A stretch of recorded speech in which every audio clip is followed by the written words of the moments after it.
যোৰহাটৰ শ্ৰীমন্ত শংকৰদেৱ সংঘৰ অধিৱেশনৰ প্ৰদৰ্শনস্থলীত জিলিকিব আইফেল টাৱাৰ। মহপন্থাৰ এৰালতলীৰ পথাৰত আইফেল টাৱাৰ দৰ্শন কৰিব পাৰিব ভক্তপ্ৰাণ ৰাইজে।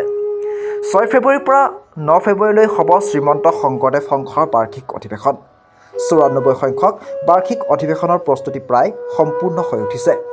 ভক্তপ্ৰাণ ৰাইজক আদৰিবলৈ সাজু সমিতিৰ বিষয়ববীয়াই ব্যস্ত হৈ পৰিছে যোৰহাটবাসী। তিয়ক জগদুৱাৰ নপুমা সোণাৰী গাঁৱৰ ব্যক্তিসকলৰ প্ৰচেষ্টাত প্ৰাণ পাই উঠিছে আইফেল টাৱাৰ।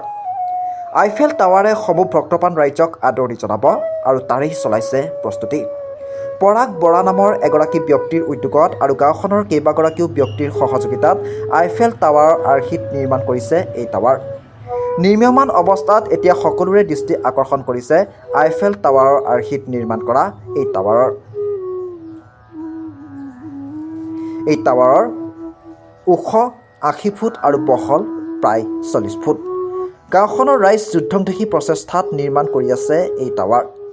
টাৱাৰ নিৰ্মাণৰ প্ৰস্তুতি সম্পূৰ্ণ হৈ উঠাৰ পাছতেই সোণাৰাম চুতীয়াৰ ক্ষেত্ৰত অনুষ্ঠিত হোৱা শংকৰদেৱ সংঘৰ বাৰ্ষিক অধিৱেশনত জিলিকি থাকিব আইফেল টাৱাৰৰ আৰ্হিত নিৰ্মাণ কৰা এই টাৱাৰ। প্ৰদৰ্শনীৰ মূল বস্তু হ'ব এই টাৱাৰ। সমূহ ভক্তপ্ৰাণ ৰাইজৰ উপস্থিতি কামনা কৰিছে নপুমা গাঁৱৰ ৰাইজেও। এইটো আমাৰ শংকৰদেৱ সংঘৰ আপোনাৰ এই যিটো মূল বাৰ্ষিক অধিৱেশন, তাৰ কাৰণে আমি আইফেল টাৱাৰ এটা বনোৱা হৈছে বাঁহেৰে। আৰু ইয়াকে আমি আজি প্ৰায় 18 দিনমান হৈছে কাম চলি আছে আৰু 6-7 দিনৰ কাম আছে বাকী। আমাৰ 6-7-8 মানে মিটিঙৰ ডেট আছে, তাৰ আগত আমি কমপ্লিট কৰিব লাগে আৰু এই সম্পূৰ্ণ কৰিবলৈ যাওঁতে মানে আপোনাৰ যথেষ্ট কাম মানে বহুত ব্যস্ত হ'বলগীয়া হৈছে।